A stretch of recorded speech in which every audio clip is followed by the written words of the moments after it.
Assalamualaikum warahmatullahi wabarakatuh. Alhamdulillah, nahmaduhu wa nasta'inuhu wa nastaghfiruh wa na'udzu billahi min shururi anfusina wa sayyiati a'malina. May yahdihillahu fala mudilla lahu wa may yudlil fala hadiya lahu. Asyhadu an la ilaha illallah wahdahu la syarika lahu wa asyhadu anna Muhammadan abduhu wa rasuluhu la nabiyya ba'da, amma ba'd. Fa inna asdaqal hadits kitabullah wa khairul hadi hadi Muhammadin sallallahu ala alihi wasallam wa syarrul umuri muhdatsatuha wa kullu muhdatsatin bid'ah wa kullu bid'atin dhalalah wa kullu dhalalatin finnar. Allahumma shalli wa sallim ala nabiyyina Muhammadin wa ala alihi wa ashabihi wa man ittaba'ahum bi ihsanin ila yaumiddin. Hadirin jamaah azakumullah, pada tahun ke-6 Hijriah, tatkala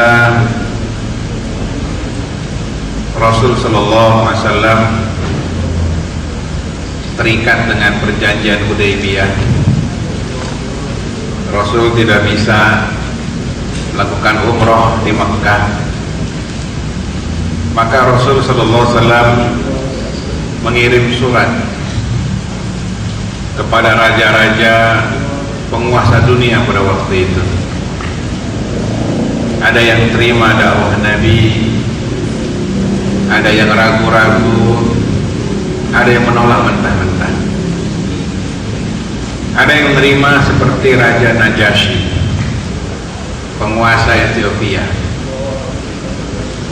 Ada yang bimbang seperti Heraklius, penguasa dunia Nasrani. Akhirnya dia menolak. Ada yang menolak mentah-mentah, yaitu Kisra, penguasa Majusi Persia. Bahkan surat Nabi SAW dirobek-robek oleh Raja Kisra. Maka kesempatan pada sore hari ini kita akan melihat bagaimana surat Nabi SAW dan bagaimana cerdasnya Heraklius, penguasa Raja Romawi waktu itu, yang baru saja menang melawan kerajaan Parsi. Baru saja menang. Otomatis Heraklius seolah-olah jadi penguasa dunia waktu itu. Rasulullah SAW walaupun pada waktu itu belum memiliki kekuasaan yang besar, tapi Rasul berani memberikan dakwah kepada penguasa dunia. Ini dia, mari kita baca supaya kita tambah cinta kepada Nabi kita Muhammad sallallahu alaihi wasallam. Ya, yang sudah makan roti, tolong dengerin.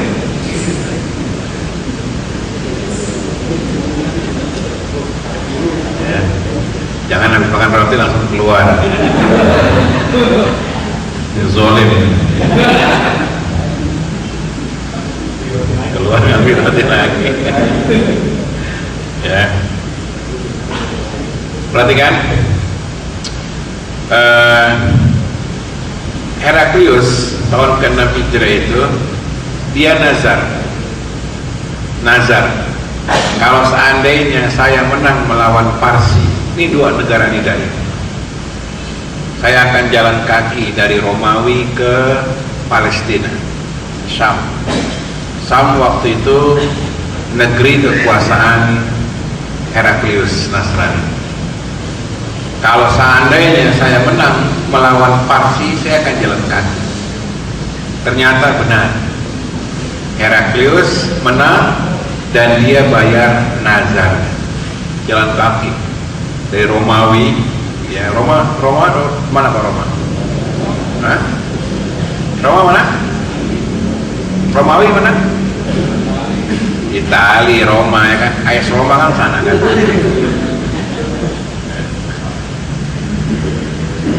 AS Roma, Napoli, Juventus. Nah, Heraklius jalan. Ketika sampai di Syam, datanglah surat Nabi Sallallahu Alaihi Wasallam. Datang surat Nabi yang dibawa oleh sahabat Nabi, namanya Dihya Al-Kalbi. Dihya Al-Kalbi ini utusan Nabi dan dia ahli bahasa, ganteng, keren. Sampai Nabi mengatakan kalau seandainya malaikat Jibril datang, itu wajahnya itu mirip Dihya Al-Kalbi kan. Maka duta besar itu memang harus ganteng karena dia mewakili suatu negara.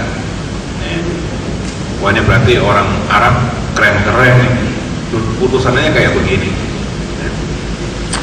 Mari kita lihat di sini. Ketika Heraklius mendapati surat dari Muhammad SAW tertulis bahasa Arab,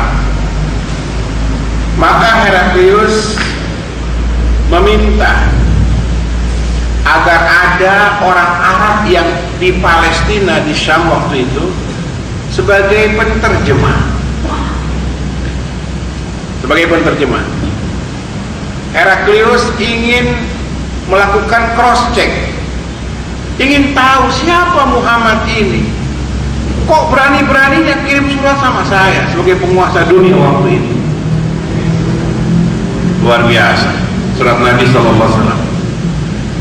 Maka dipanggillah pada waktu itu Abu Sufyan. Abu Sufyan dulu masih kafir waktu itu, yang kemudian nanti masuk Islam. Perhatikan, Abu Sufyan ini masih kafir. Sufyan ini mertuanya Nabi Sallallahu Alaihi Wasallam, karena Nabi menikahi Ummu Habibah, anaknya Abu Sufyan, yang nanti Abu Sufyan tergugah masuk Islam. Mari kita lihat ini cerita tentang kehebatan Nabi Muhammad SAW. Ya, semoga kita yang hadir termasuk orang yang mencintai Rasulullah SAW. Nah, dipanggillah Abu Sufyan untuk jadi informan. Heraklius pengen tahu siapa yang namanya Muhammad dari bangsa Arab. Perhatikan, Abu Sufyan bertanya, Heraklius bertanya, ayyukum aqrabu nasaban bihadar rasul alladhi yas'umu annahu nabi. Kata Heraklius, siapa di antara kalian yang nasabnya dekat dengan orang yang ngaku nabi ini? Siapa di antara kalian? Maka tampillah Abu Sufyan, sama-sama orang Quraisy, sama-sama orang Quraisy. Saya orang yang dekat nasabnya dengan Muhammad, kata Abu Sufyan. Kemudian kata Heraklius, tolong dekatkan orang itu kepada saya. Kemudian Heraklius bilang kepada penterjemahnya, kalau dia bohong, kasih tahu dia bohong, penggal lehernya, kata Heraklius. Kemudian Abu Sufyan bilang begini, menarik juga. Abu Sufyan bilang begini,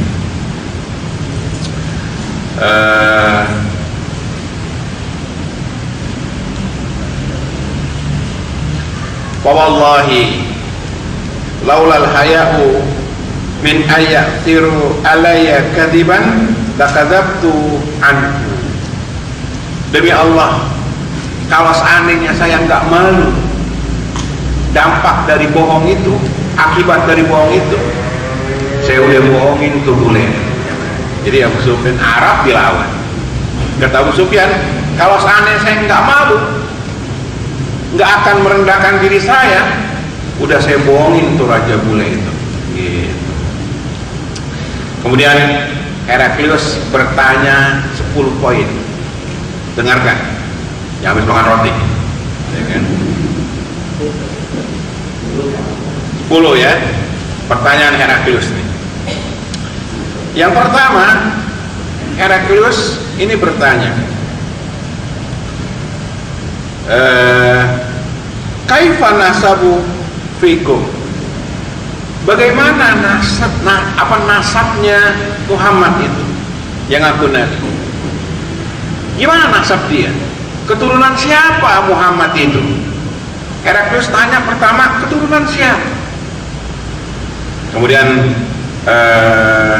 jawab Heraklius, jawab Abu Sufyan bahwa Muhammad itu adalah orang yang huwa finazu nasabi. Dia adalah orang yang nasabnya mulia. Kenapa Heraklius tanya tentang nasab?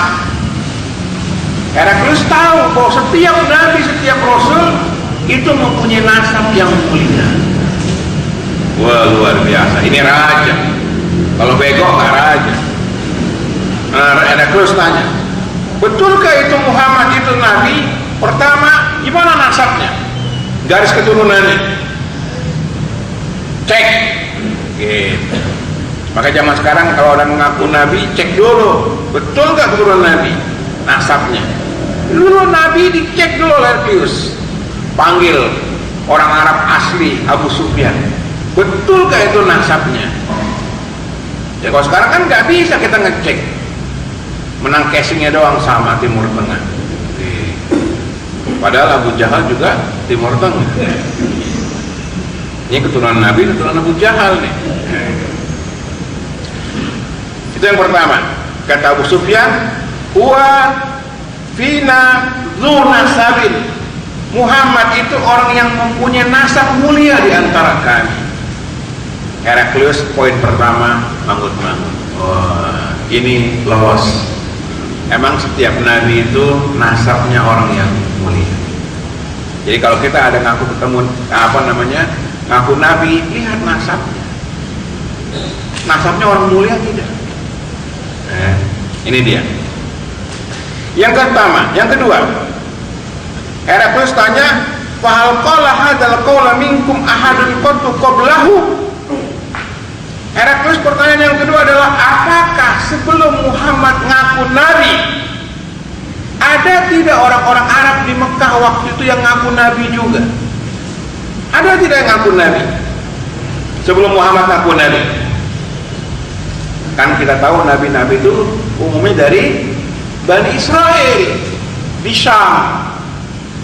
Setelah Nabi Ismail, gak ada lagi di Mekah nabi kecuali Nabi Muhammad SAW. Maka ketika Heraklius tanya, apakah di Mekah ada orang sebelum Muhammad yang ngaku nabi? Sebelum Muhammad ngaku nabi, ada yang ngaku nabi tidak? Kata Abu Sufyan, gak ada. Kata Heraklius, kalau sebelum Muhammad sudah ada orang yang ngaku nabi, kemungkinan Muhammad itu cuma ikut-ikutan doang. Wah, cerdas. Ini pertanyaan wartawan memang. Yang ketiga, Heraklius tanya, falkan min abaidi min malikin, apakah orang tua leluhur Muhammad itu ada yang jadi raja atau tidak? Apakah nenek moyang Muhammad itu ada yang jadi raja atau tidak? Maka jawab Abu Sufyan, lah, gak ada yang jadi raja. Keturunan Muhammad SAW leluhurnya adalah orang-orang yang mengabdi kepada Ka'bah Baitullah, pelayan Ka'bah. Sekalipun kafir, ya, Abdul Muttalib itu pelayan Ka'bah. Maka ketika ditanya, apakah leluhur Muhammad ada yang jadi raja? Kata Abu Sufyan, tidak ada. Kata Heraklius, kalau leluhur Muhammad itu ada yang jadi raja, kemungkinan Muhammad ini ingin mengembalikan kejayaan nenek moyangnya. Kemungkinan Muhammad ini ingin mengangkat lagi derajat keluarganya, pengen jadi penguasa, pengen jadi raja. Ternyata tidak. Berarti betul-betul murni Muhammad itu ngaku seorang nabi. Kemudian yang keempat, Heraklius bertanya, fasrafun nas yattabi'una am du'afa'uhum, apakah pengikut Muhammad itu orang-orang mulia atau orang-orang lemah, kaum du'afa? Jawab Abu Sufyan, bal du'afa'uhum, bahkan pengikut Muhammad itu umumnya kaum du'afa. Kata Heraklius, begitulah para nabi, para rasul, umumnya pengikutnya kaum du'afa. Makanya kalau pengajian tuh rata-rata du'afa memang. Gak ada pejabat negara ngaji, gak ada ya. Hakim konstitusi ngaji, gak ada, ya kan? Akil Mukhtar, koruptor. Yang koruptor sekarang ini tren depannya A semua. Akil Mukhtar, Atut, Anas, Andi Malarangeng, Angelona Sonda, Ahmad Fatona, ya kan?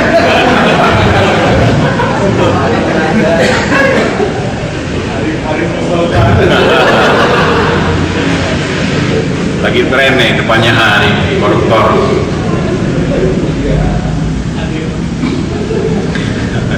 Perhatikan, menarik. Heraklius tajam pandangannya, cerdas. Apakah pengikut Muhammad itu orang yang mulia atau orang yang lemah di antara mereka kaumnya? Kata Abu Sufyan, bal du'afa'uhum, bahkan pengikutnya adalah kaum du'afa.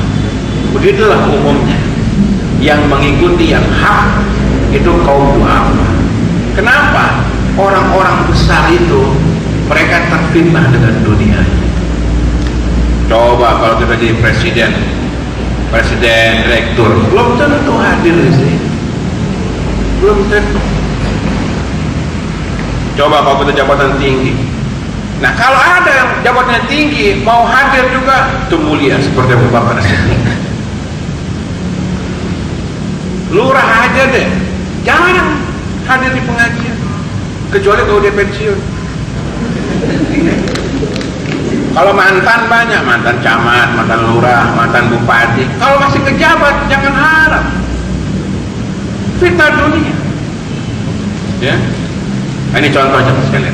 Jadi pengikut kebenaran umumnya kaum du'afa. Yang kelima, pertanyaannya lagi.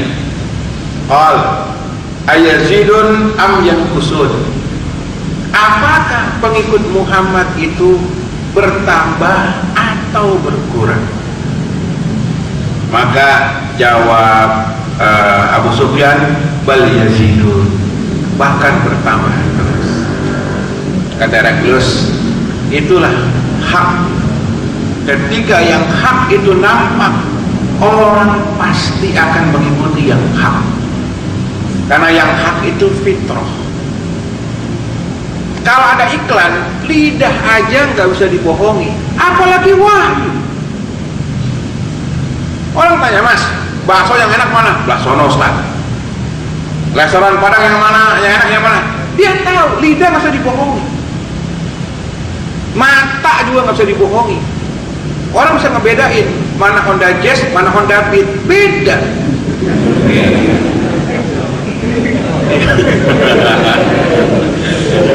Jauh bedanya kan. Wahyu gak bisa dibedakan. Makanya orang-orang kafir berusaha menjatuhkan kehormatan kaum muslimin. Mereka yang berfitnah. Karena kalau Islam terangkat, terkubur semua. Kalau Islamnya terangkat, syariahnya, akidahnya, agama Islam secara umum terangkat, orang kan masuk Islam. Itulah yang ada sekarang adalah fitnah. Tuduh Islam teroris, tuduh Islam terbelakang, dan seterusnya. Berbagai macam fitnah yang menimpa kaum muslimin hari ini di dunia. Bertambah orang masuk Islam sekarang karena melihat keindahan, ketinggian Islam sebagai agama yang hak. Ini dia, kata Heraklius, itulah kebenaran, tidak boleh dibohongi. Kemudian Heraklius tanya lagi yang keenam, perhatikan. Fahal yartaddu ahadun minkum sahtatan lidinihi ba'da ayat khulafi. Apakah ada pengikut Muhammad itu yang keluar dari agamanya? Apakah ada pengikut Muhammad itu yang murtad dari agamanya setelah dia beriman? Kemudian kata Abu Sufyan, lah, gak ada pengikut Muhammad SAW yang murtad keluar dari agamanya, gak ada. Apa kata Heraklius? Itulah iman.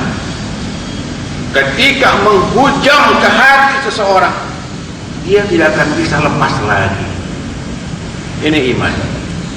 Jadi yang mahal dalam hidup kita ini bukan jabatan kita. Yang mahal dalam hidup kita ini bukan kantor kita. Yang mahal dalam hidup kita ini bukan status sosial kita, tapi iman kita. Bersyukur kita, Allah takdirkan kita beriman. Walaupun nabinya di Mekah, walaupun nabinya di Madinah, tapi kita tinggal di Kerawang, kita bisa beriman kepada Allah Subhanahu wa Ta'ala.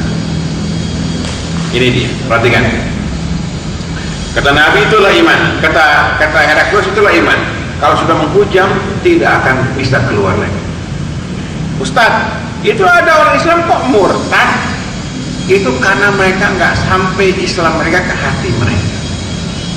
Jadi krisis hari ini adalah orang Islam, tapi Islamnya tidak sampai ke hati mereka. Sehingga ada di antara saudara kita yang murtad, keluar dari agama. Mari kita lanjutkan lagi. Kemudian Heraklius tanya lagi yang ke-7. Kata Heraklius, "Fahal kuntum tattahimuna bil kadzib?" Apakah kalian pernah menuduh Muhammad itu sebagai pendusta? Pernahkah di antara kalian menuduh Muhammad itu tukang bohong? Kata Abu Sufyan, tidak pernah.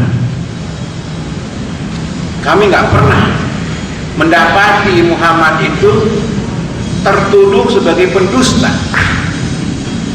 Kata Heraklius, begitulah seorang nabi. Kalau sama manusia dia tidak berani bohong, apalagi dengan Tuhannya, dia lebih nggak berani bohong. Waduh, cerdas Heraklius. Begitulah seorang rasul. Kalau dia dengan manusia saja nggak berani bohong, apalagi atas nama Tuhan, dia lebih tidak berani lagi bohong. Sidku, jujur. Beda dengan kita, banyak bohongnya. Ini yang ke-7. Yang ke-8, tanya lagi Heraklius kepada Abu Sufyan. Menarik sekali. Kemudian yang ke-8, fahal yakdir, apakah Muhammad pernah khianat, mengkhianati janji, melanggar perjanjian? Kemudian kata Abu Sufyan, antara kami dengan Muhammad sekarang sedang lagi masa-masa gencatan senjata, perjanjian Hudaybiyah tahun ke-6 Hijriah. Kami nggak tahu apakah Muhammad melanggar janjinya atau tidak. Kata Heraklius, begitulah memang para nabi, dia tidak akan melanggar daripada janjinya. Kemudian yang terakhir, Heraklius tanya gini, "Madza ya'murukum?" Apa yang diperintahkan Muhammad kepada kalian? Apa yang diajarkan oleh Muhammad kepada kalian? Apa dakwah Muhammad pada kalian? Apa dakwahnya itu? Kemudian Abu Sufyan mengatakan, "U'budullaha wahda wa la tusyriku bihi syai'an wasruku ma yaqulu abaukum wa ya'muruna bis-shalah was-sidqi wal afaf was-silah." Kata Abu Sufyan, Muhammad itu mengajarkan pada kami, pertama, sembahlah Allah, jangan berbuat syirik, tauhid. Ini dakwah para nabi, dakwah para rasul, tauhid. Heraklius tahu, Heraklius saja yang kafir tahu kalau dakwah nabi, dakwah rasul pertama tauhid. Masa kita nggak tahu? Banyak di antara kita dakwah akhlak dulu, jangan ada dusta di antara kita. Indahnya senyum, indahnya ini, indahnya itu, seolah-olah akhlak dulu. Ternyata cuma gara-gara kawin lagi hancur jamaah. Dibanting-bantingin fotonya itu. Dulu ibu-ibu kalau ke Bandung foto bareng, dipajang fotonya. Nih dari Bandung nih, geger kalong, foto bareng sang pujaan. Gara-gara cuma kawin lagi. Apa salahnya orang kawin lagi? Dia menjalankan agama, tapi karena pembinaannya salah, tidak akidah dulu, akhlak dulu, marah ibu-ibu. Dibanting-bantingin fotonya, ngajarin nggak benar nih Ustaz. Padahal cuma nikah lagi. Salahnya di mana?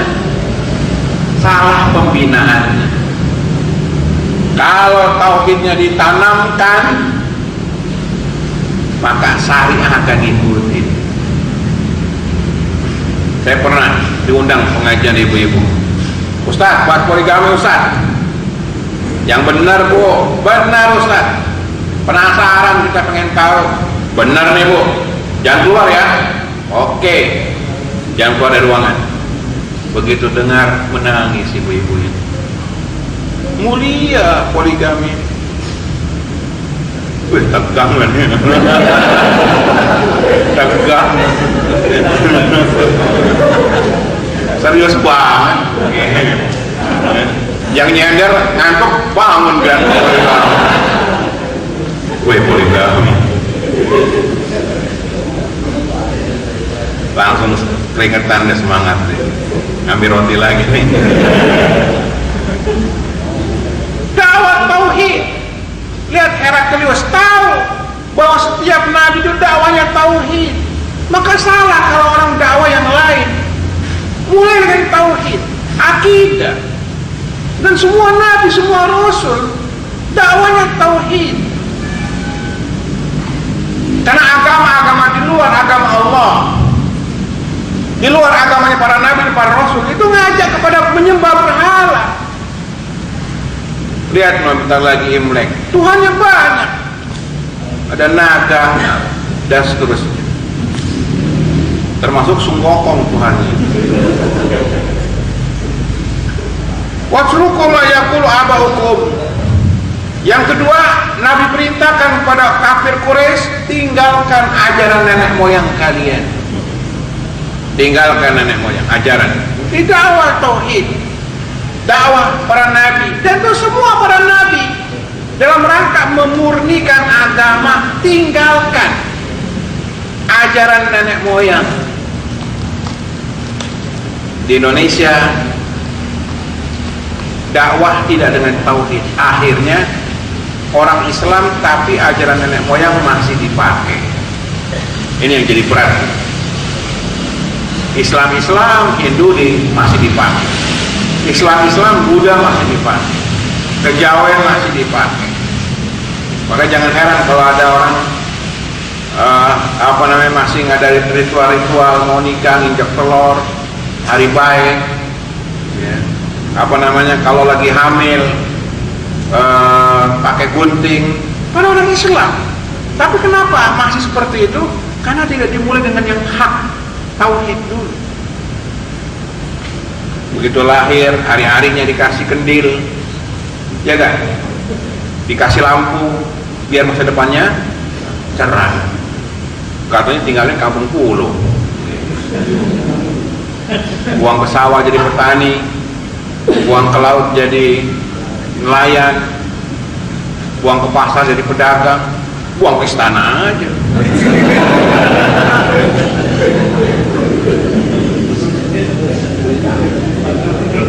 Jadi pas pampres. Nah, kemudian Nabi perintahkan kepada bangsa Quraisy pada waktu itu, setelah dia meninggalkan nenek moyang mereka, yaitu oyakmuruna bis shalah. Nabi perintahkan untuk sholat. Dasar agama yang kedua setelah tauhid, sholat. Ini bukti cinta Rasul, sholat. Perlu dibikin undangan nih. Hadirilah bagi pecinta Rasul untuk sholat berjamaah 5 waktu.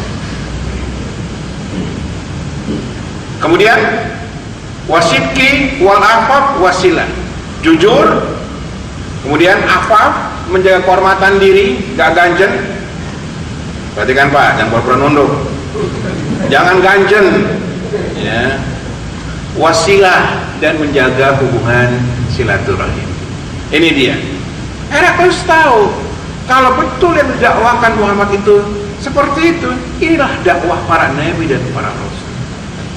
Setelah Allah mengajarkan hablum minallah, tauhid, salat, maka hablum minan nas, yaitu di sini disebutkan asyidku, jujur, wal afaf, menjaga kehormatan diri, dan silaturahim. Selesai dialog dengan Abu Sufyan, selesai. Maka pada waktu itu Heraklius minta surat. Mana suratnya? Mana surat dari Muhammad itu? Heraklius hanya tahu min Muhammad, pengen tahu siapa Muhammad ini, belum baca suratnya, belum baca suratnya. Gitu.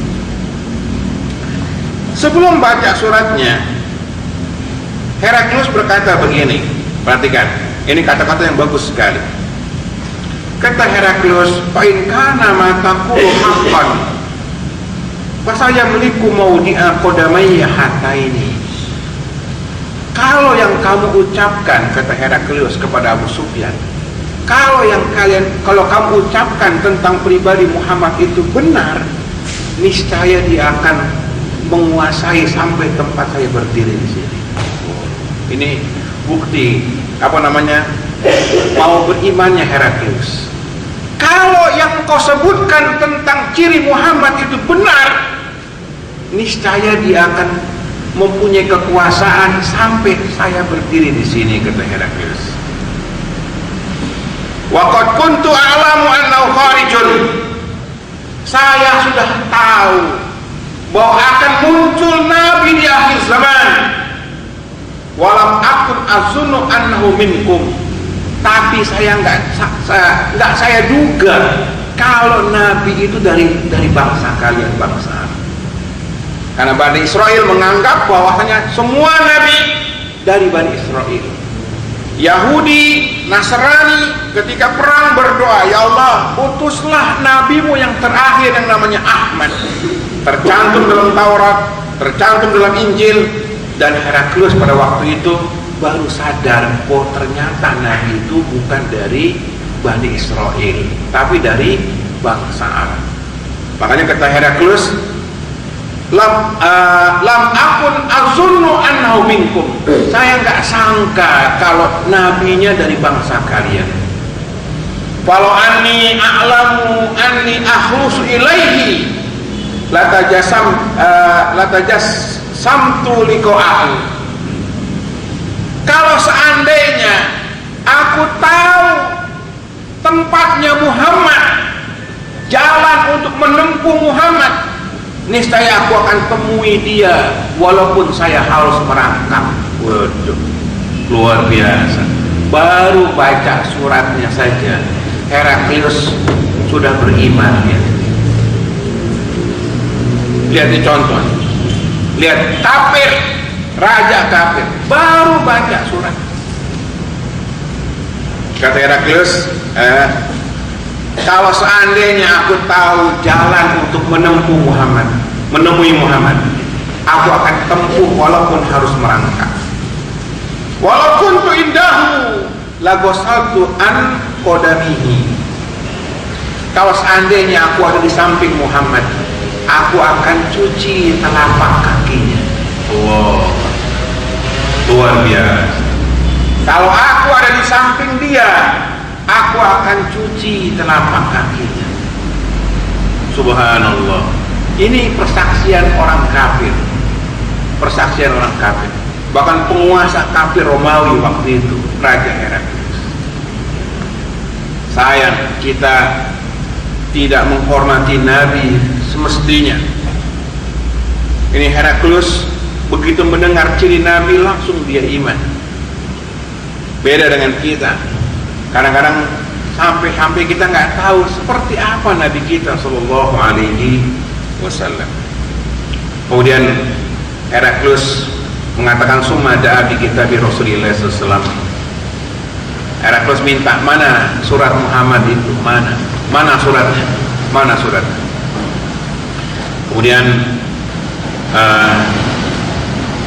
dibacalah surat Nabi sallallahu alaihi wasallam.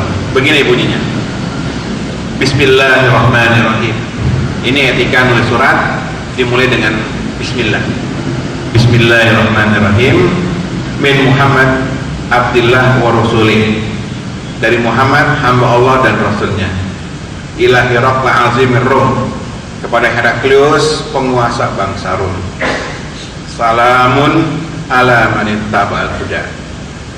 Nggak boleh ngucapin salam. Ngucapin salam orang kafir nggak boleh, haram ya. Termasuk juga selamat Natal, selamat yang lain, selamat Imlek, kopi pacoy, nggak boleh. Nggak boleh. Sekarang udah populer salam sejahtera, selamat Natal, nggak boleh, haram. Kita menghormati nggak harus seperti itu. Kayak kemarin Natalan pakai topi Natal merah di mall-mall. Dia bilang, kenapa harus begitu? Kita saja di negeri kafir nggak pernah dihormati hari raya kita. Azan aja nggak boleh komandang, nggak boleh keluar suaranya azan. Ini kafir udah enak, nyaman. Kenapa kita harus pakai topi apa namanya? Topi itu kalau Natal itu yang center class dia namanya, center class. Center class. Iya kan? Iya, center class kan? Merah. Kecuali counter Samsung, warnanya biru. Lihat sendiri Samsung biru, ini orang-orang merah, ya. Nanti gak mau rugi Samsung. Nah, ini perhatikan baik-baik. Nabi mengucapkan salamun ala manittaba'al huda. Salam sejahtera bagi orang yang mau mengikuti hidayah kebenaran. Amma ba'd, fa inni ad'uka bi ayatil Islam. Sesungguhnya aku mengajak engkau untuk masuk Islam. Aslim taslam. Islamlah kamu akan selamat. Yu'tikallahu ajraka marratain. Allah akan berikan pada engkau dua pahala. Pertama, pahala ketika dia Nasrani. Kedua, pahala ketika dia Islam. Kemudian, fa in tawalaita fa inna 'alaika ismal arisiyin.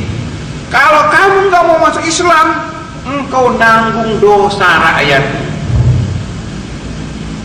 Nih, kalau kita surat nih, pemimpin, Pak, Kalau bapak maksiat nanggung dosa loh.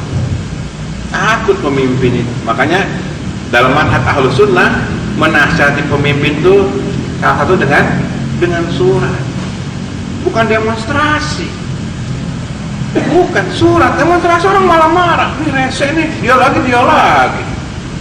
Akhirnya yang dikeluarin Satpol PP. Iya, ribut Satpol PP. Kalau di Jakarta demo, di demo itu waktu saya ngajar diturunin FBR. Iya.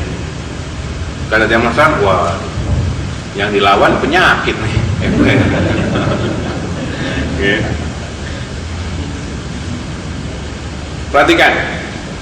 Kemudian Nabi mengutip ayat Al-Quran surah Ali Imran ayat 64. Ya ahlal kitab, ta'alau ila kalimatin sawain bainana wa bainakum.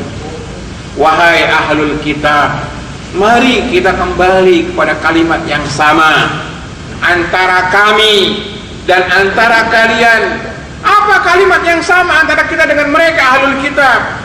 Yang pertama, alla na'budu illallah, jangan kita nyembah kecuali kepada Allah, wala nusyrika bihi syai'an, dan jangan kita menyekutukan Allah sedikit pun juga. Ini yang pertama. Jadi asas tauhid itu ada pada agama ahlul kitab, cuma dirubah oleh mereka. Kemudian yang kedua, wala yattakhidha ba'duna ba'dan arbaba min dunillah, jangan kita angkat sama manusia Tuhan selain Allah. Karena Yahudi dan Nasrani mengangkat orang-orang tertentu sebagai Tuhan. Mereka mengatakan Isa anak Allah. Yahudi mengatakan apa? Uzair anak Allah. Bahkan mereka mengatakan tokoh-tokoh agama mereka, uskup-uskup itu sebagai utusan Allah. Ini agama yang salah. Makanya orang-orang kufar itu kalau mau taubat, mereka datang ke gereja Sabtu pagi. Namanya apa? Sakramen pengakuan dosa. Pak, saya kemarin korupsi 10 miliar, mohon diampuni Bapak. Oke, diampuni. 10% buat gua ya. Nggak ada korupsi juga tuh. Nah ini nggak benar. Islam tidak. Kalau kita mau tobat, kapan saja, di mana saja. Sambil nyender juga boleh tobat.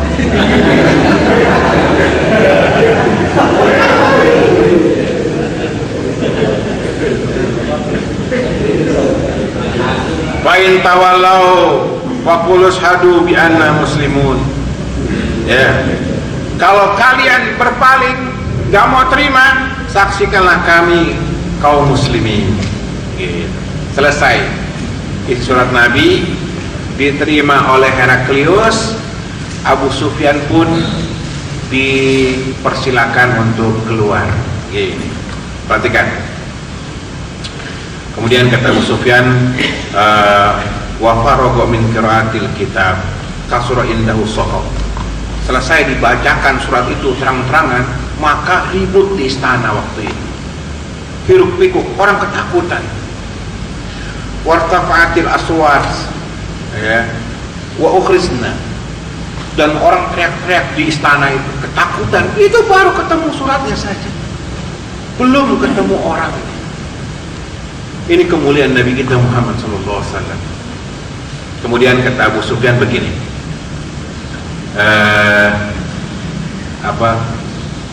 qultu li ashabihina ukhrisna, aku pun bilang sama teman saya ketika saya diusir dari istana. Kata Abu Sufyan, innahu laqad amira Amr ibn Abi Kabsyah, sungguh hebat Muhammad ini. Ibnu Abi Kabsyah ini Muhammad, sungguh hebat Muhammad ini. Kata Abu Sufyan, annahu yakhafuhu maliku Bani Asfar, Muhammad bisa bikin takut penguasa bule Bani Asfar. kulit kuning, bule maksudnya. Muhammad bisa bikin takut orang bule itu. Baru suratnya saja udah ketakutan itu. Itu penguasa dunia. Kata Abu Sufyan, famaziltu mukinan annahu sayazharu hatta adkhalallahu alayyal Islam. Saya yakin, kata Abu Sufyan, Muhammad pasti menang sampai nanti Allah masukkan Islam ke hati saya. Luar biasa. Ini kafir jamaah sekalian. Abu Sufyan, dia yakin Muhammad pasti menang nih lawan nih bule nih, sampai nanti Allah masukkan saya ke dalam Islam. Akhirnya Abu Sufyan masuk Islam. Di akhir hayatnya Abu Sufyan masuk Islam. Nah, diusirlah Abu Sufyan.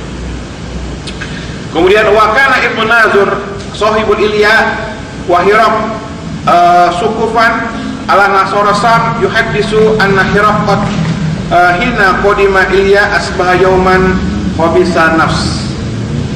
Kemudian ada uskup pada waktu itu, perhatikan, namanya Ibnu Nazur, uskup besar di Palestina waktu itu, menemui Heraklius. Kenapa? Heraklius galau dia, apa namanya, mikir berat dia. Beriman enggak? Kalau beriman, apa kata rakyat? Kalau enggak beriman, nanggung dosa. Sama kayak pejabat sekarang ini, kadang mereka berat juga, berat. Mau bela buruh, disikat sama pengusaha. Mau bela pengusaha, disumpahin sama buruh. Bingung juga kadang. Iya kan? Ya kan? Pejabat kadang bingung. Mau bela pengusaha, disumpahin sama buruh. Sumpahin, coba 1.000 buruh. Bisa makmul itu. Takut juga.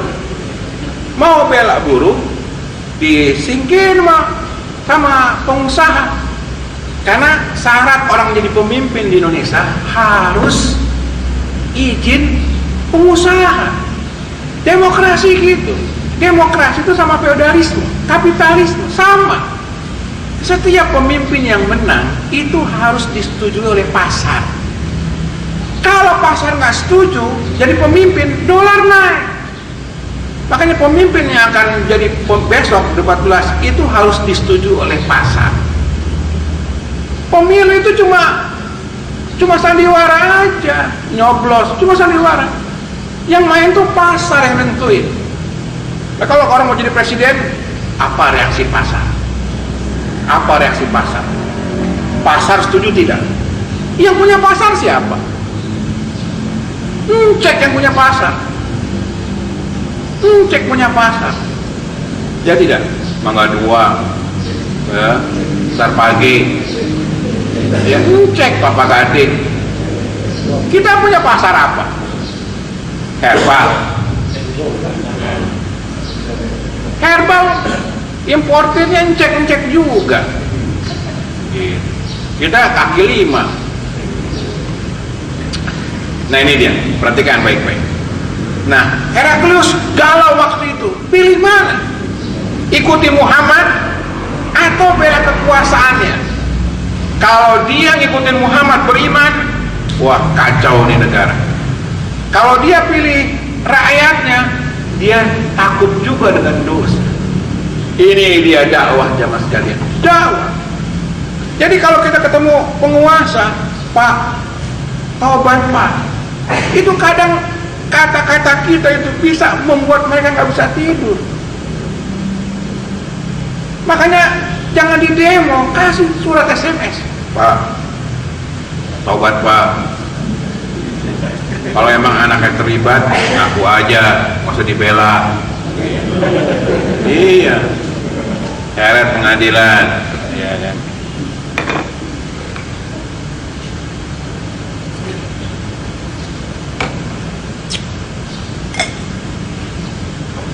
Kalau emang si Ragil terlibat, ya, Ngaku aja Pak, sebelum ntar diazab di yaumul qiyamah. Takut. Nah, perhatikan.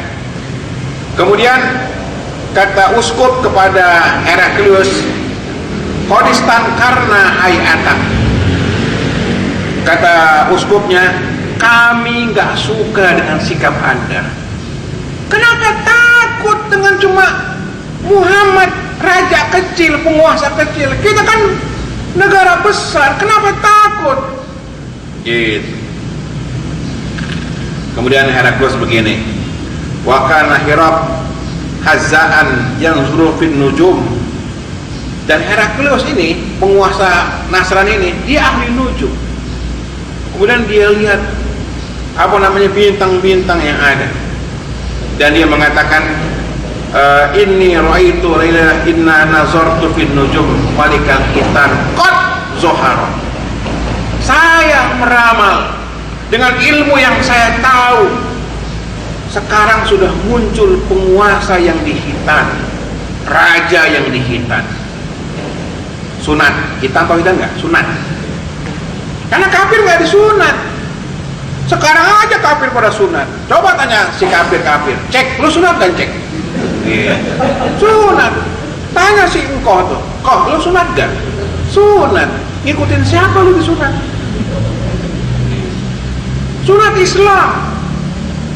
Salah satu diam-diam kafir-kafir itu disunat.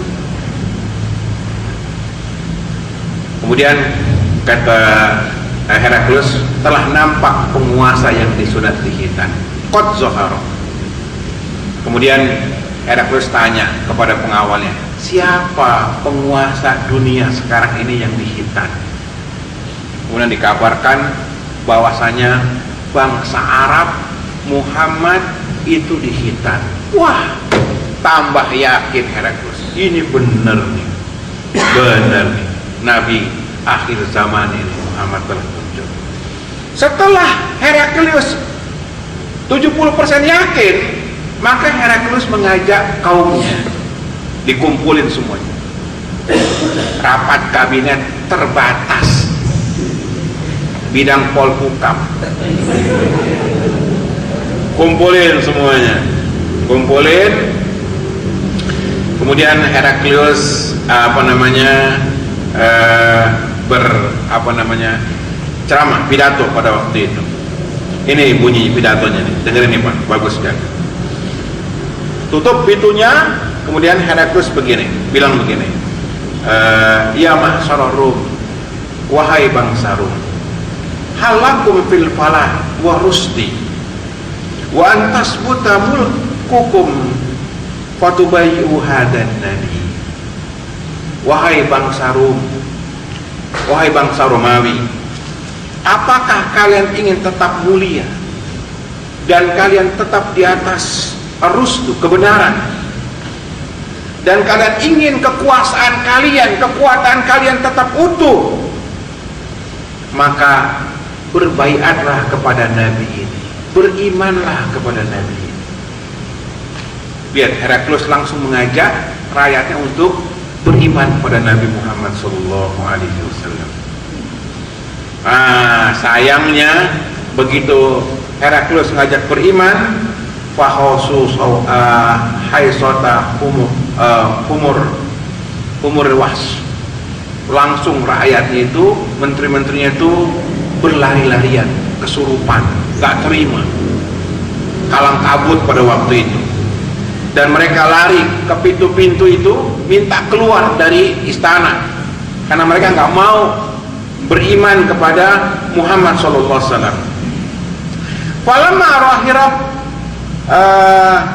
nafratahum wa aisa minal iman.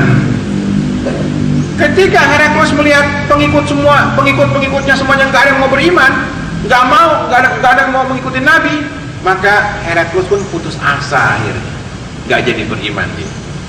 Kemudian dia mengatakan, rudduhum alayya, kalian semua kembali kepada saya. Inni qultu maqalati anifan tabiru biha siddatakum ala dinikum. Kata Heraklius, tadi saya cuma ingin uji keimanan kalian doang kepada saya. Sekarang saya tahu kalian betul-betul beriman kepada saya. Saya enggak. Kalau tadi yang saya suruh kalian beriman cuma ngetes doang, kata Heraklius. Kemudian dan saya telah lihat iman kalian yang sesungguhnya hanya kepadaku. Kemudian akhirnya menteri-menteri itu sujud kepada Heraklius, dan Heraklius tidak jadi beriman. Jadi salah satu yang menghalangi iman adalah cinta kekuasaan. Heraklius sudah mau beriman, karena dia lihat rakyatnya nggak ada yang beriman, dia nggak jadi beriman. Tapi yang jadi menarik di sini adalah bagaimana pribadi Nabi Sallallahu Alaihi Wasallam itu sudah diakui oleh orang-orang kufar, dan hidayah kebenaran itu milik Allah. Walaupun Heraklius tahu, tapi karena memang Allah tidak kehendaki, tidak beriman Heraklius. Dan salah satu yang menghalangi keimanan adalah cinta kekuasaan. Dan banyak orang-orang sekarang ini setelah dia punya kekuasaan, dia berubah agamanya. Dulu nggak berani mengucapkan salam sejahtera, sekarang salam sejahtera. Dulu nggak berani hadirin Natalan bersama, sekarang hadirin Natalan bersama. Luntur demi kekuasaan, banyak terjadi. Ini contoh Heraklius. Sayang.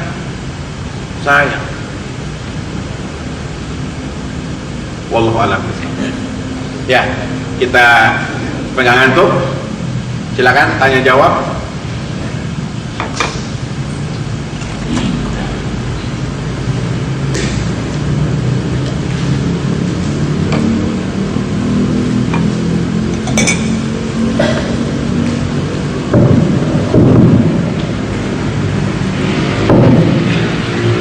Assalamualaikum warahmatullahi wabarakatuh. Waalaikumsalam. Pak Ustadz, di negara kita kan dipimpin oleh seorang presiden. Iya. Dari pertama sampai sekarang, presiden kita adalah orang yang beriman. Iya. Dia memimpin ada beberapa agama. Presiden kita atau pemimpin kita, dia setiap hari raya masing-masing agama dia mengikuti dengan alasan toleransi atau menghormati. Bagaimana dengan agamanya, keimanan bagi seorang pemimpin seperti itu dalam tauhid? Terima kasih. Assalamualaikum warahmatullahi wabarakatuh. Salam. Ini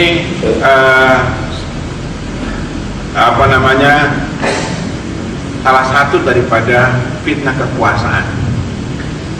Orang-orang yang di atas kekuasaan itu seringkali mereka memakai cara basa-basi.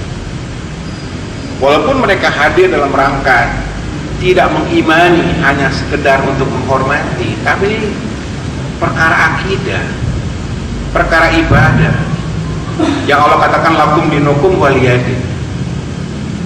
Di negara kafir nggak ada kita dihormati. Susah kita mencari kebebasan beragama di negara kafir. Bodohnya kita dipermainkan dengan istilah toleransi. Sudah nikmat kafir-kafir di negeri kita. Lihat Imlek tuh di TV-TV, spanduknya gede-gedean. Tanya tuh si Incek tuh, enak kalau di sini? Enak. Bisa punya toko, untung. Bahkan mereka lebih kayak banjir Kelapa Gading. Yang punya rumahnya di hotel, yang jaga pembantunya. Udah enak. Kita salah paham tentang toleransi. Toleransi nggak harus mengikuti agama mereka. Kita nggak pernah ngajak pimpinan kita yang kafir, yuk bos Jumatan. Oh Jumatan. Sholat Id sini. Toleransi kan enggak. Kita nggak pernah ngajak. Dan bangsa kita ini terlalu basa-basi, memang sifatnya basa-basi. Kita udah kasih kebebasan, dia bikin Natalan di gereja, bikin Imlekan di kelenteng, udah bikin, saling menghormati, kita nggak ganggu. Padahal dia pasang petasan gede, kita kaget kita. Petasan dari mereka, dari Cina. petasan. Makanya saya heran juga orang Ustadz pesan petasan Ustadz. Ini toleransi yang salah. Sudah, dia cukup kirim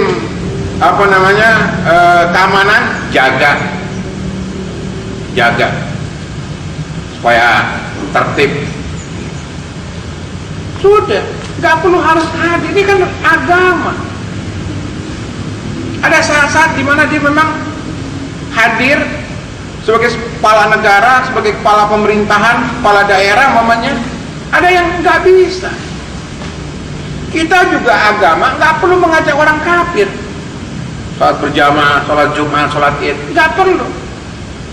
Kita panggil tuh, nggak perlu. Ini salah malah. Baru sekarang aja. Dan perhatikan, toleransi itu dijejali di negara Muslim, tidak negara kafir. Lihat sampai hari ini bagaimana Amerika bencinya dengan orang namanya Abu. Coba yang namanya Abu ke Amerika, gak dikasih, walaupun namanya abu vulkanik.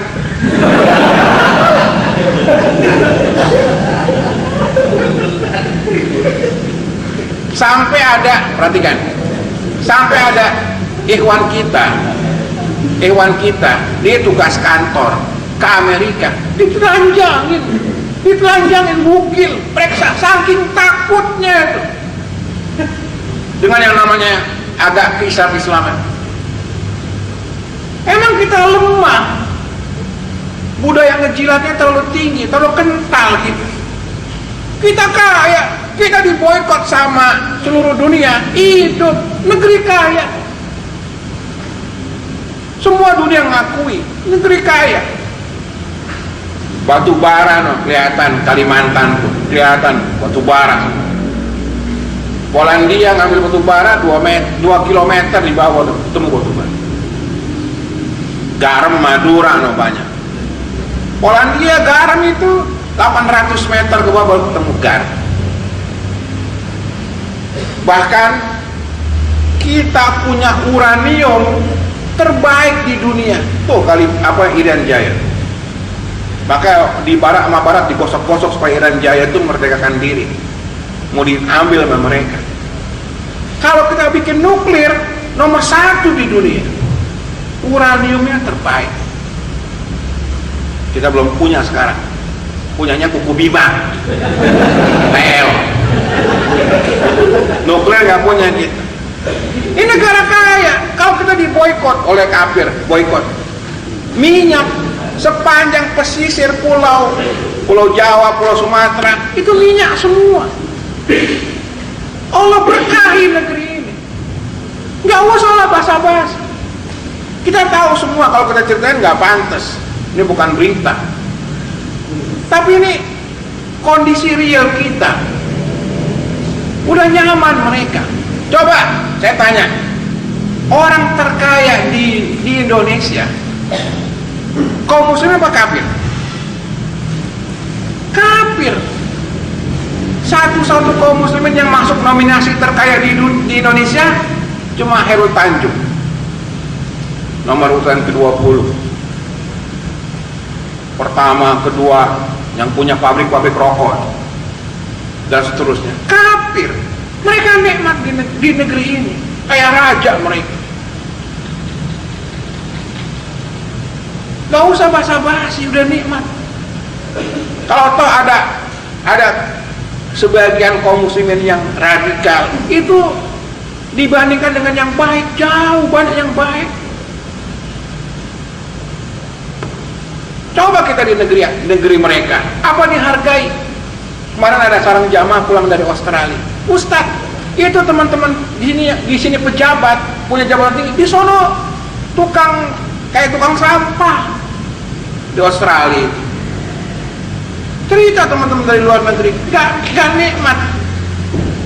Kalau kita beragama di luar sana, nikmat di negeri kita. Bisa hadir berjamaah, taklim dan seterusnya. Nampakkan siar agama nyaman. Nah, ini salah memang pemimpinnya, terlalu basa-basi. Itulah menyebabkan bangsa ini lama dijajah oleh kafir. Kenapa? Terlalu menjilat. Terlalu menjilat. Makanya bagi teman-teman, jangan menjilat. Kerja profesional, tapi jangan menjilat. Sama saudaranya sebangsa, seiman, disikut-sikutin. Yang di bawahannya diinjek-injek.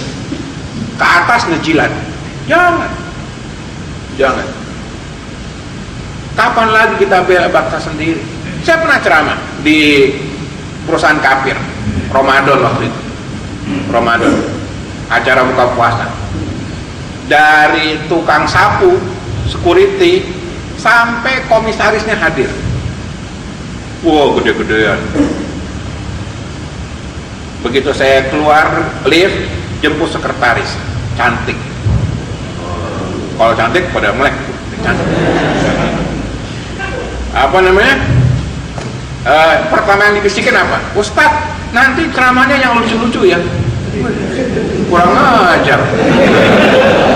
Lucu-lucu. Lu manggil ustadz, lu manggil pelawak. Nah, begitu saya masuk di ruangan itu, besar itu, saya lihat supervisor ke atas itu beda warna kulitnya, beda matanya, ya. Supervisor ke atas, supervisor manager udah, supervisor ke bawah hitam-hitam, ya, di bumi, nggak fair, langsung ceramah, plus, gaji naikin nih, yeah.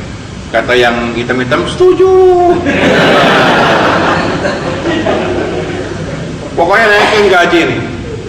Yang warnanya kulitnya beda mulai panas, satu-satu keluar. Kapan lagi kita bisa ngomong bela bangsa sendiri, bela saudara sendiri?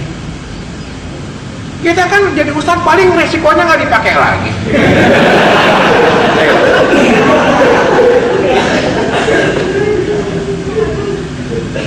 Kalau dia betul-betul pengen ribut, kita ributin.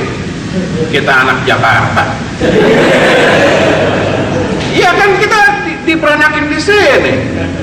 Iya kan. Kita lahir di sini. Masa takut? Gak berani dia. Satu-satu. Selesai salamin, makasih Ustaz. Iya kan, naikin. Kafir-kafir ini kadang untungnya banyak. Kapan? Jadi kita ini kebanyakan budaya ngejihad. Pembelaan buat bangsa ini nggak ada. Saya pernah dipanggil lagi perusahaan Cina, ya, perusahaan Cina, daerah Senen. Jadi bagus nih perusahaan Cina, ya, bosnya. Ini karyawan-karyawannya banyak masalah, ada yang berantem, persaingan, sampai tingkat manajer. Saya dipanggil untuk memberikan nasihat satu persatu karyawannya. Oh, ini manajer, kasusnya begini. Saya panggil, Pak, kenapa Pak? Bagus dia, nyuruh Ustadz, gitu. Pinter juga tuh Cina.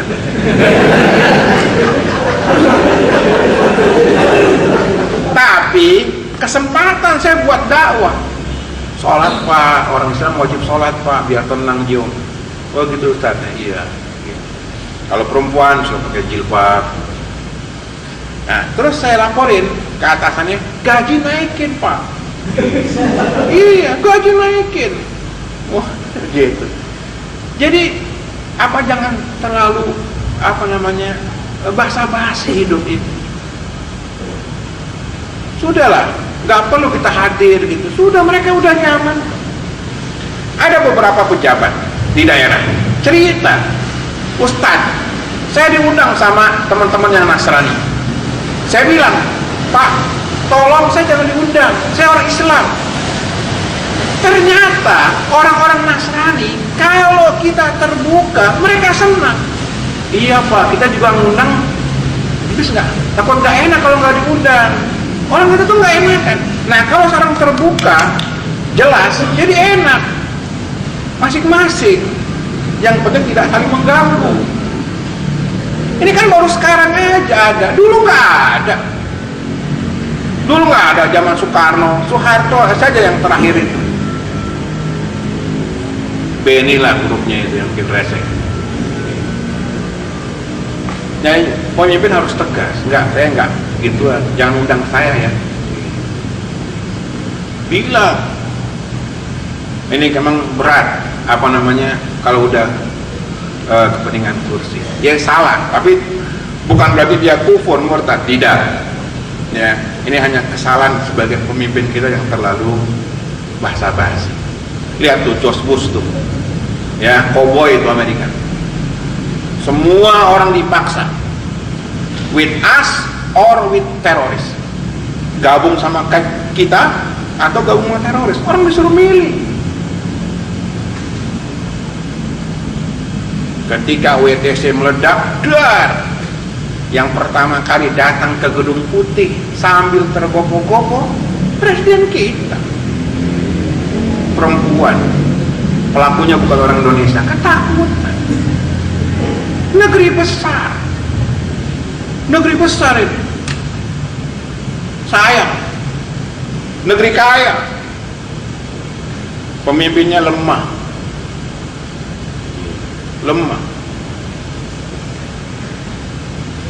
Enak zamanku toh.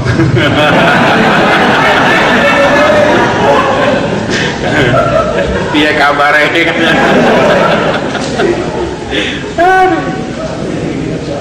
Makanya dulu orang kagum sama Soekarno. Ini saya nggak bela Soekarno, ya. Saya tipe pemimpin. Soekarno tegas, berani. Dulu Soekarno berani, karena kita gabung dengan Soviet. Kita punya kapal selam, punya pesawat canggih, berani ngancam Israel. Lu nyerang Palestina, banjir orang Indonesia di sana. Gak berani Israel. Sekarang sama Australia, sama Singapura takut. Singapura kirim Madura selesai sehari.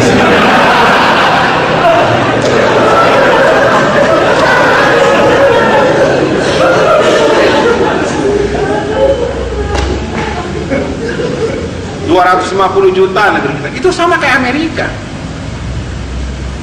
Iya, kurang. Jadi makanya saya sering bilang sama teman-teman yang agak radikal, yang konon dia terlibat gerakan teror, saya bilang, janganlah kalian musuhi kalian negara. Ini negaranya besar. Kalian, kita butuh orang-orang cerdas yang mimpin negeri. Jangan kalian hancurkan negeri ini. Kita bilang sama mereka, salah kalian musuhi negeri ini. Kita nikmat tinggal di negeri. Nggak ada negeri kayak gini, ya nggak? Saudi aja kan ada Mekah, ada Madinah. Kalau nggak kita ngapain ke sana? Panas, cuma ada ontak. Kita ke sana karena berkahnya aja, sama negeri berkah memang. Kalau buat tinggal enak sini. Coba di negeri lain, mana bisa nyender tidur? Gak bisa.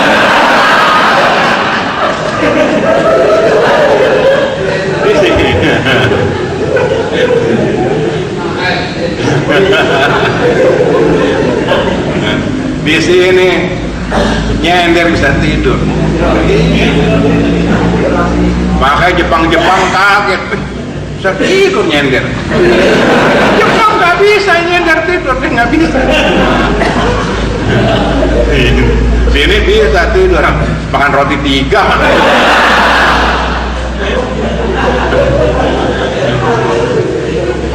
Ya Pak, jadi kita tidak mengkafirkan, enggak. Jawaban itu salah memang, sangat berbahaya bagi sisi keimanan. Ya, ada lagi yang mau tanya? Silakan.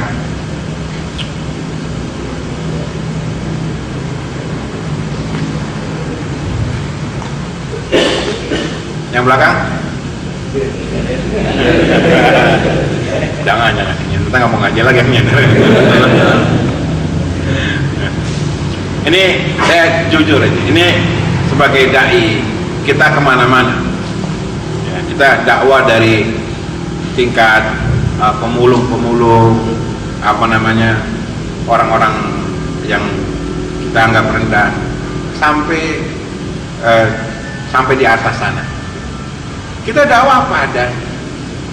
Kita cinta negeri ini. Cuman ada yang satu yang kurang, yaitu prinsip. Gak punya prinsip. Gampang dipengaruhi, gampang diadu domba, gampang ngejilat. Dia bilang kerja ya kerja benar, tapi jangan ngejilat. Cari muka, jangan. Kerja apa adanya. Loyalitas sama kantor, iya, karena kita hidup punya rumah, punya kendaraan, itu karena kita memang kantor kita rezekinya. Kita jaga, jangan korupsi di kantor. Tapi tetap jangan sampai kita mengkhianati saudara kita, mengkhianati teman-teman kita. Ada orang bekerja itu sikut sana sikut sini, ada yang disantet mati. Iya, persaingan kantor. Jangan. Ini korupsi ini itu karena budaya ngejilat, setoran harus ngasih. Tahulah kita semua, tahu semua. Jangankan yang umum, KUA saja. Kenapa KUA itu mahal? Dia setoran ke atas juga. KUA kan lagi demo kemarin, KUA ngambek. Kalau mau nikah nggak mau dipanggil sini, ngambek. Ketika dikebongkar, ditangkap sama kejaksaan itu KUA korupsi. Karena setoran juga ke atas. Terlalu basa-basi memang. Udah sistemnya begini. Sabar. Saya pernah ceramah di Departemen Keuangan. Pas waktu itu ada pertemuan kepala kantor seluruh Indonesia. Khutbah Jumat. Wah, mantep nih. Gitu. Khutbahnya temanya makan duit haram. Duit haram. Nunduk semuanya. Bahkan pengurus masjidnya sambil nangis. Datang saya ke Jumatan, Ustadz, kita semua kena, Ustadz. Kena kita. Saya bilang, tersinggung Pak. Enggak, makasih diingetin. Setelah itu nggak dipakai lagi.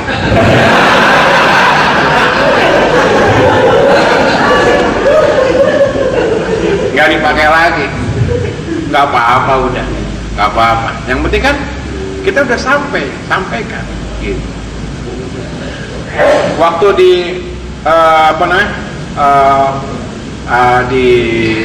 Menkumham, waktu masih patrialis, kita juga ceramah di Pusdiklat.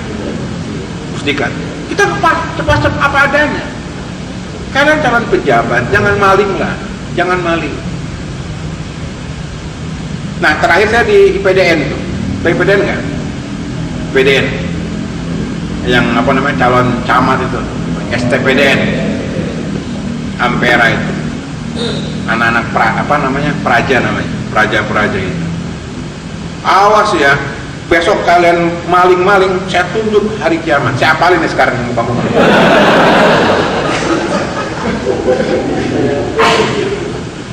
Oh, memang bagus anak-anak praja itu. Mereka kan terlatih calon pemimpin, memang bagus. Walaupun mahasiswa, nggak ada yang nyender memang.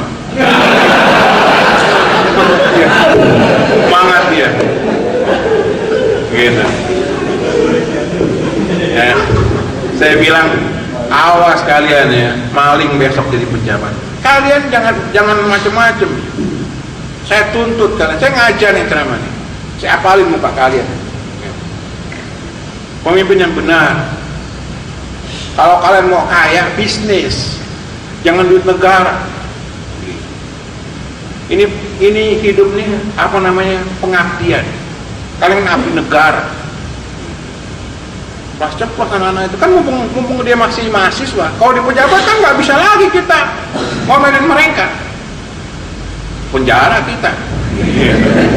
Mumpung masih pelajar ya kan, tamparin gitu kan. Gitu. Siap Ustadz. Oh ya bagus deh. Awas lo siap. Belum lihat duit kan yang begitu kan? Iya. Belum lihat duit berani, haram. Lihat duit haram.